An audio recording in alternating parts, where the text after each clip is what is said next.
Non, c'était face Très à... bien, très bien. En fait, c'est que en fait, ce qui paraît faire clap, c'est quand on joint les deux mains là. Donc c'est pas à lui que tu dois montrer, c'est à lui que tu dois montrer. Exactement. Comme c'est bien. Bonjour, je vais vous parler pendant 20 minutes de Gatling, l'arme qui manquait à Saruman pour prendre ce maudit coffre de Helm. Donc j'ai essayé de faire une analogie avec le monde du Seigneur des Anneaux. Mais avant de nous parler de Gatling, je vais d'abord vous parler de tir de charge, parce que Gatling sert à faire des tirs de charge. Pourquoi faire de tirs de charge aujourd'hui ? Alors on peut couvrir nos applications de plein de tests pour s'assurer qu'en prod en fait elles vont bien marcher. On peut faire du test unitaire, du test d'intégration. Et quand même se rendre compte quand on va partir en production que l'appli va cracher dès qu'on va avoir par exemple 500 users en même temps, parce qu'on n'a pas pensé à notre application pour supporter une charge de 500 personnes. Ça peut être aussi, on n'a pas pensé notre application pour qu'elle tourne pendant une semaine non-stop, s'il y a une fuite mémoire par exemple, qui est une toute petite fuite mémoire. Donc en fait, il y a plein d'intérêts de faire du test de charge. Il y a une phrase que j'ai reprise sur un blog d'Octo, c'est en fait le but des tests de charge, c'est de trouver les points faibles d'une architecture dans le but de l'améliorer. Donc voilà, donc ici là le but du jeu c'est vraiment de faire tomber nos applis, nos infrastructures pour les renforcer par la suite. Maintenant Gatling. Gatling, qu'est-ce que c'est ? Alors j'ai mis quelques petits points comme ça. Ça existe depuis 2012, c'est open source, c'est vivant, il y a une communauté, là la dernière release elle est de novembre 2019, plus de 4 millions de téléchargements, c'est du Scala, donc je pense que vous connaissez au moins de nom Scala, ça compile du bytecode comme Java un peu, c'est basé sur le JDK, les scénarios qui sont exécutés, en fait les scénarios de tir de charge, sont aussi en Scala, on peut les enregistrer, on peut les coder nous-mêmes, ou on peut utiliser un recorder. Désolé, je bouge, c'est ça. On peut utiliser un recorder qu'on lance, on exécute des requêtes. En fait, il enregistre ce qui se passe au niveau du réseau et en fait, il va générer des fichiers de scénarios qu'on pourra modifier après dans la foulée. Moi, je l'ai pratiqué qu'avec du code en codant moi-même mes scénarios. Ça s'installe en standalone. Il y a une CLI qui est disponible, Command Line Interpreter, donc pour lancer en ligne de commande les différents tirs. C'est super pratique. Et voilà, et au final, on a un simulation.log qui est généré quand le tir est terminé, qui nous permet d'exploiter nos résultats avec différents outils en fait qui sont développés par la communauté. Mais il y a également un rapport HTML qui est créé nativement avec Gatling de base. Voilà pour les spécifications Gatling. Alors, aujourd'hui, on va faire un petit test. On va essayer en fait de se mettre dans le monde du Seigneur des Anneaux. Il y a un gouffre de Helm qui est représenté un peu comme ça, où toutes les forces du Rohan vont aller se réfugier dans cette forteresse qui est un peu leur dernier rempart face à l'armée de Saruman. Et en gros, en fait, ce qu'on va faire ici, c'est qu'on va imaginer cette forteresse comme un web service qu'on va l'attaquer. C'est notre web service que j'ai codé en Spring Boot, qui expose 3 endpoints. Il y a 3 points d'entrée en fait, dans cette forteresse que j'ai codé. Donc il y a un endpoint sur le mur, un endpoint sur le fort, le dernier bastion, et un endpoint sur la porte. Et en fait, l'idée là, c'est que j'ai imaginé, c'est de mettre des points de vie à chacun de ces endpoints, et en fonction des attaques qu'on va faire dessus, il y a un point de vie qui va décrémenter. Et si le nombre de points de vie arrive à 0, c'est l'erreur, c'est le fail, le test est un succès parce qu'on a réussi à faire tomber l'application. On a provoqué des erreurs dans l'application. Donc voilà, c'est pas du tout un test représentatif de la vraie vie, mais on est là pour s'amuser aussi. De quoi est-ce que je dispose pour attaquer ma forteresse ? Je dispose de 4 classes d'unités qu'on va envoyer, qui ont différents comportements en fonction de là où on va les attaquer. On voit ici que les orques, quand on va les lancer sur le mur, ils vont faire perdre 2 points de vie au mur. Les orques, ça vont faire perdre 2 points de vie sur la porte.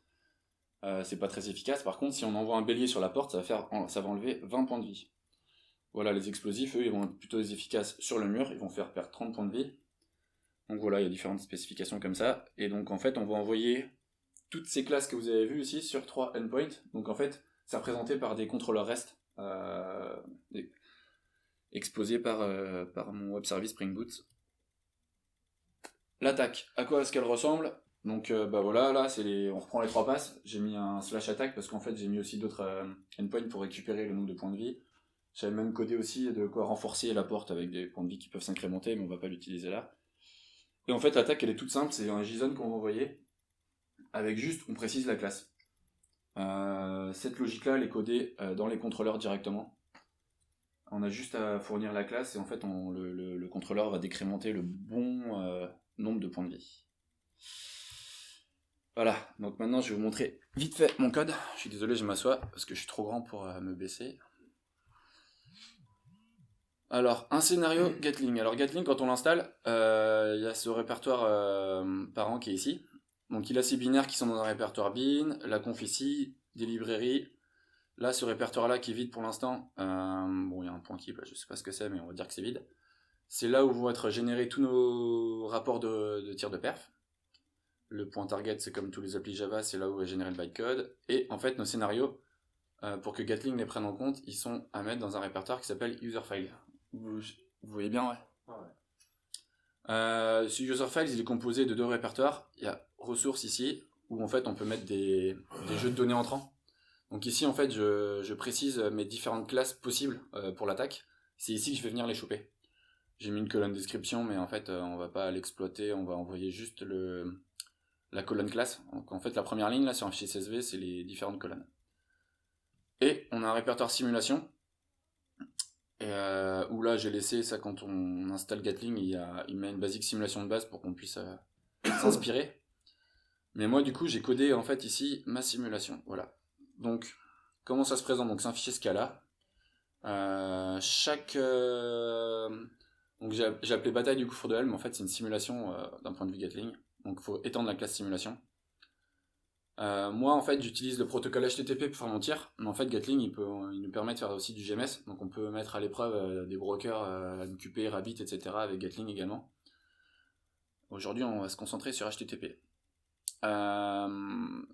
En fait, avec cette instruction-là, toute simple, je lui dis que je charge le fichier armé-saruman.csv. Donc lui, il sait directement qu'il doit le choper dans ressources. On dit que c'est du CSV. Et en fait, et on lui dit de prendre random, enfin une ligne au hasard en fait dans ce fichier. À chaque fois qu'on va aller exécuter le scénario, il va se baser sur cette truc-là, il va prendre une ligne au hasard. Donc là, j'ai défini 3 scénarios. Un pour la porte, un pour le mur, un pour le fort, qui sont quasiment identiques, si ce n'est que j'ai changé l'URL, ici, porte, mur, fort. Alors comment ça se précise? C'est un DSL, c'est pour ça que moi par exemple, j'avais jamais fait de Scala avant de faire du Gatling, mais en fait c'est assez simple la syntaxe et on enchaîne les méthodes en fait, il y a en plus de l'autosuggestion dans la plupart des IDE. Donc on lui précise que c'est de l'HTTP, là les chaînes de caractères que j'ai mis c'est pour que ça fasse joli dans le rapport final, parce qu'en fait il va reprendre les ID des scénarios, etc. Le body de la requête, donc là c'est du string body, donc en fait on peut aussi faire du retour chariot, il suffit juste de mettre un pipe, et en fait on peut aussi faire du coup des grosses graphs JSON complexes. La petite sucrerie ici c'est qu'en fait classe c'est une variable. En fait, vu qu'on lui a précisé ici qu'on se base sur le jeu de données de l'armée de Saruman, en fait, tout de suite, on a accessible en fait les noms des colonnes dans la suite en fait de l'exécution là. On a juste à taper le nom de la colonne et en fait on récupère la classe. Pour que mon web service il marche, parce qu'en fait je vais le load marche aller dans mon web service. Il faut que je dise que c'est du JSON pour qu'il puisse le faire avec Jackson proprement. Donc j'ai rajouté ce header. On pourrait aussi rajouter plein de headers ici. Là je dis que c'est du post, mais on peut faire du get également. Voilà. Donc j'ai mes 3 scénarios. Maintenant, comment je vais envoyer mes requêtes? C'est ici que ça se décrit. Donc là c'est un peu lourd à lire. J'ai mis du commentaire. Mais en gros l'idée en fait c'est d'imaginer une courbe. Le mieux c'est de la tracer encore en avance.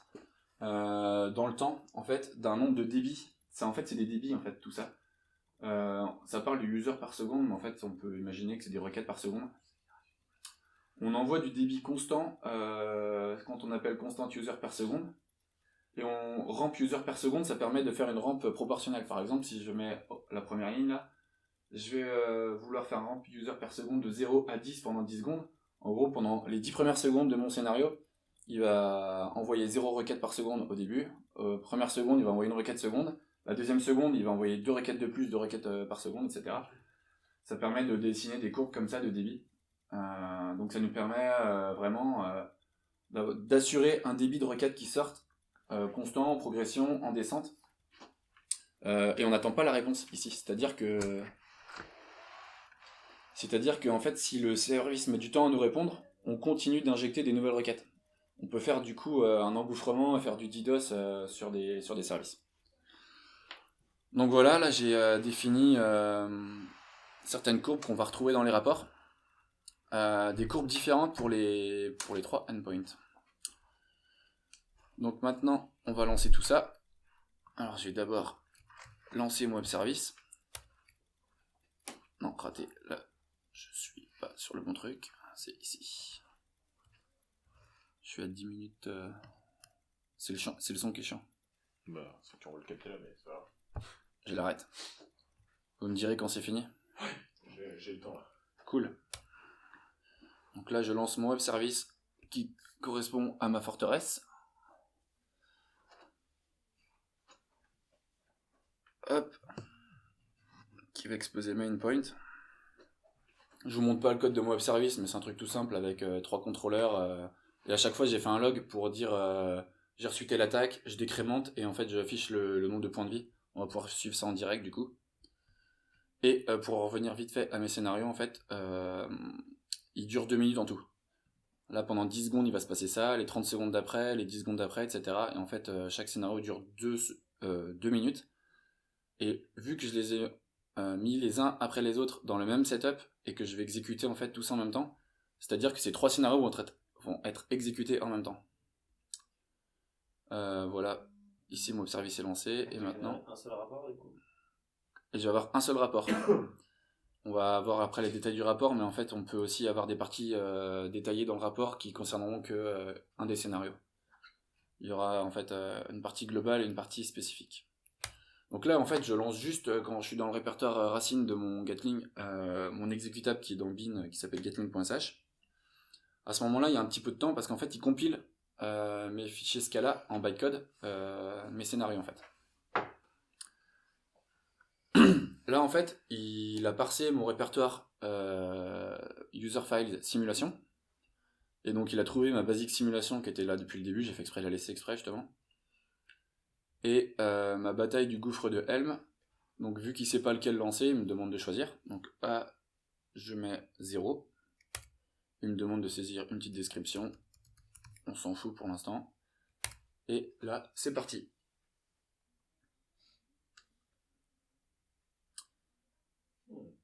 Donc en fait, là, il va commencer à m'afficher des trucs dans la console. Ce qu'on voit là, c'est que toutes les 5 secondes, il va m'envoyer il va m'afficher un nouveau bloc comme ça, où on peut voir un peu tout ce qui se passe en live. Donc là, en fait, on a déjà envoyé plus de 300 requêtes, plus de 500 maintenant là, avec un détail par scénario. Donc là, on voit qu'on a commencé à attaquer le mur et la porte, mais on n'a pas encore commencé à attaquer le fort, parce que en fait, dans le fort, j'avais dit de commencer, en fait, pendant 30 secondes, j'ai dit de rien faire. Et en parallèle, on peut voir ici toutes mes attaques qui sont encaissées, avec un nombre de points de vie qui décrémente, donc sur mes 3 contrôleurs. Donc pour l'instant, tout se passe bien, il n'y a pas d'erreur. On a juste un nombre de points de vie qui décrémente. Et ici, en fait, Gatling, il me permet de suivre aussi en direct ce qui se passe. Ah, et là, qu'est-ce qu'on voit ? On voit qu'au bout de 618 attaques sur la porte, on a maintenant des erreurs, et en fait on voit que le nombre d'erreurs augmente, et le nombre de succès, il est resté bloqué à 618. Donc à partir de la 619e attaque, en fait il n'y a plus de points de vie sur la porte, et donc on voit des requêtes en KO. Maintenant, qu'est-ce qu'on voit ? Le mur, il est tombé aussi. Donc là, si je vais ici, j'ai des stacks traces d'exception, parce qu'en fait il me dit, si je prends le temps de les regarder, brèche dans le mur, repliez-vous au fort, etc., parce qu'il n'y a plus de points de vie, bref. Et en dessous, on voit une barre de progression. En fait, ça permet de savoir où est-ce qu'on en est rendu dans notre tir de perf. Donc là, pour que ça soit rapide, j'ai fait 2 minutes, mais on peut faire... chez Rocher, par exemple, on a fait ce genre de tir de perf pendant une journée entière. Ça simulait en fait tout ce qui se passait dans les boutiques pendant une journée. On a pris des pics d'affluence sur le site sur des jours tels que le Black Friday. On s'est mis une marge supplémentaire pour vérifier avec cette marge de 30% supplémentaire si ça tenait ou pas. Et en fait, si jamais avec 30% de volume en plus du pire jour de l'année d'avant, nos web services y tiennent, ben on se dit, on est serein, on peut partir en production, on sait que ça tiendra.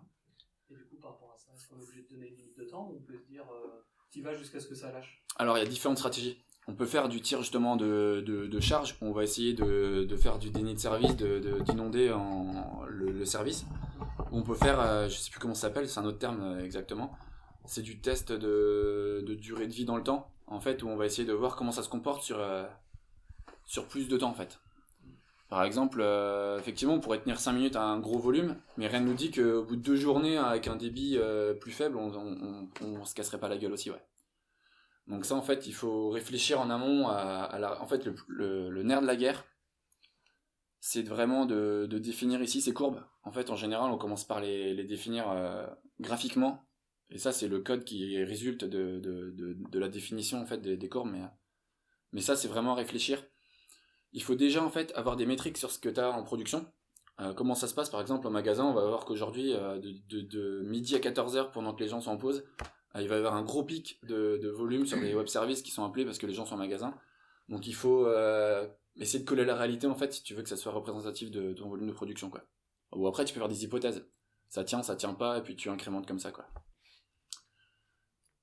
Donc pour mon tir de perf, donc là on a vu que c'est terminé, il m'a rendu la main. Il m'affiche un petit rapport ici. Donc pour ceux qui connaissent un petit peu les percentiles, response time 50e percentile, 38 millisecondes, ça veut dire que 50% des requêtes ont mis 38 millisecondes ou moins à répondre. Et en fait, quand on fait des engagements contractuels de type SLA avec des fournisseurs de cloud ou de solutions en fait, qu'on va acheter, souvent en fait, il y a des contrats qui sont passés avec eux, les gens, en fait, l'entreprise s'engage à avoir des percentiles qui correspondent à ces temps-là. Donc là, ici, on voit que 99% des requêtes ont mis moins de 106 millisecondes à répondre. Donc c'est assez rapide, mais en même temps, mon injecteur, il est sur la même machine que le service que je teste. Il n'y a pas de réseau, il n'y a rien. Dernière étape, on va regarder le rapport Gatling. Le rapport Gatling. Hop, on va enlever le plein écran là. Donc là, si je fais F5, il est apparu dans ce répertoire-là. Il est là. Donc là, j'ai plein de fichiers. Mon simulation.log qui est vraiment là où il y a toutes mes données, 1,2 mégas. Et en fait, il y a un index.html aussi, qui est pas trop mal. Donc en fait, je vois ce qui s'est passé. Donc ici, j'ai toutes mes requêtes en succès. Alors on voit qu'ici, elles sont toutes dans la première colonne qui dit qu'en fait, elles ont mis moins de 800 millisecondes.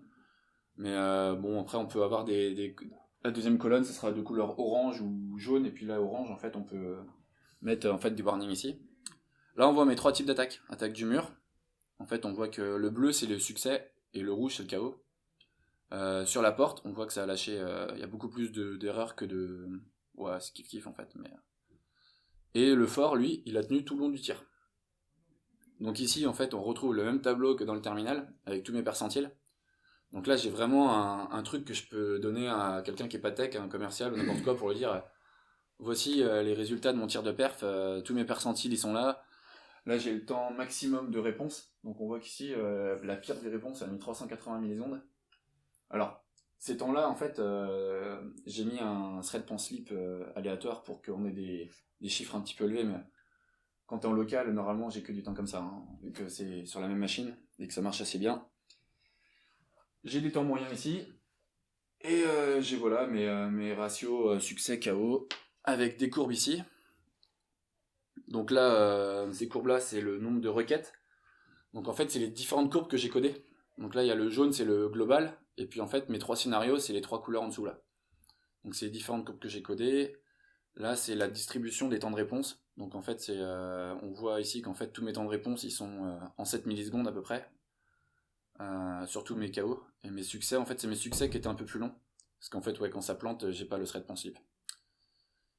Là, j'ai mes temps de réponse. Alors, il y a un truc qui est super aussi dans ces rapports-là, c'est que si on veut se concentrer sur une période de temps plus courte, hop, je clique, tac, j'agrandis pour voir vraiment, et je peux naviguer. Et à chaque point du temps, j'ai un petit truc qui s'affiche avec tous mes percentiles que je peux retrouver à un instant donné en live. Donc ça, c'est assez cool. Pour regarder, je peux déplacer ici, voilà, pour voir tous mes temps de réponse. Là, j'ai mon nombre de requêtes par seconde. Alors, le bleu, c'est le nombre de requêtes constatées, et les active users, c'est les sessions en cours. Donc par exemple, si jamais en fait on a un déni de service, on va finir par avoir la courbe jaune qui va s'affoler, parce que les sessions vont être créées et ne seront jamais rendues. Et au final, ça se finit par un crash en général.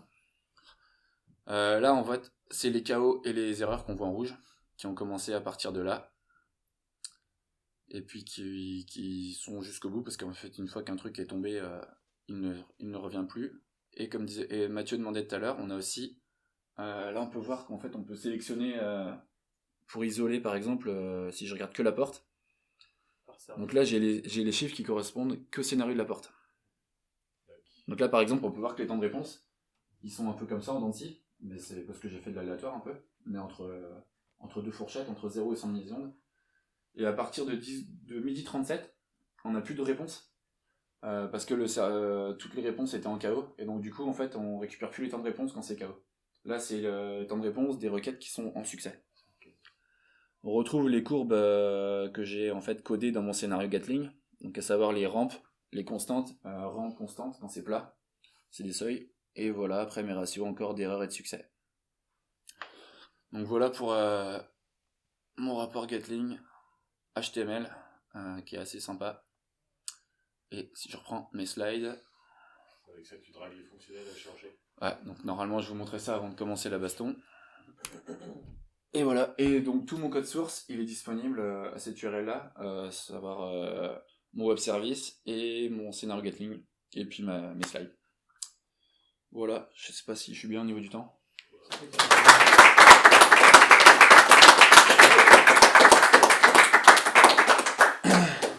J'espère que je vous ai pas inondé, parce que j'ai essayé d'être rapide. Est-ce que tu peux brancher Gatling sur une grande... Je me permets juste d'arrêter l'enregistrement de l'écran aussi. Du coup, est-ce qu'on peut imaginer brancher Gatling sur une JVM ou même sur le statut d'une machine pour voir la courbe de croissance de la mémoire ou le CPU qui commence à s'affoler et essayer de comprendre pourquoi est-ce que le service a crashé derrière, plutôt que de se dire bah, c'est à ce nombre d'utilisateurs-là qu'on crash. Non, Gatling il permet pas de faire ça. Gatling c'est vraiment en fait faut le voir comme un injecteur. Lui en fait il va injecter de la donnée et il va mesurer en fait ce que le service va lui répondre ou l'absence de réponse. Mais en fait il permet pas de se brancher sur un serveur pour faire sur une machine pour faire du monitoring. Là, il faut que tu utilises un Dynatrace ou un autre outil. Des rapports, alors que s'il pouvait déjà le faire, si un outil tiers génère un rapport et que Gatling avait un plugin permettant de se brancher à cet outil tiers, on pourrait corréler les... Mais c'est complémentaire. Mais il faut un autre outil, ouais. Effectivement, nous, quand on a fait nos tirs de charge chez Rocher, on se basait sur ce qui était mesuré sur le serveur d'un côté, qui est monitoré. Et moi, ce que je constatais, en fait, d'un point de vue totalement extérieur, parce qu'en fait, je suis vraiment vu comme quelqu'un de l'extérieur. Je passe par le réseau, etc. Et en fait, quand on voit que ça part en couille à un côté, on regarde, en fait, au même moment, qu'est-ce qui s'est passé dans mon injecteur, les requêtes que j'ai envoyées. Normalement, elles sont loguées aussi côté serveur, mais c'est vraiment c'est vraiment été fait pour être un truc autonome sur une machine. D'ailleurs, les précaux, c'est de ne pas les mettre du tout sur la même infra que le truc que tu veux tester. Après, ça peut être ton réseau qui se banane. Mais du coup, avec ça, tu permets de faire bananer et le réseau ou ton appli. En fait, vraiment, tu as été dans les conditions de prod, quoi. Et puis là, en plus, tu faisais un test sur une autre SI, en fait. C'était à Rocher, mais c'était une autre équipe pas du tout omnichannel. Ouais, alors on a aussi fait un scénario qui passait par notre API management et l'API management qui allait taper sur l'infra externe. Donc en fait, on sollicitait et notre infra et l'infra de... C'est pour ça qu'il faut mettre du monitoring à toutes les étapes pour voir où est-ce que ça tombe aussi. Mais c'est pas fait pour faire du monitoring, c'est vraiment pour envoyer de la charge sur ton client. Voilà. Super. Merci. Merci.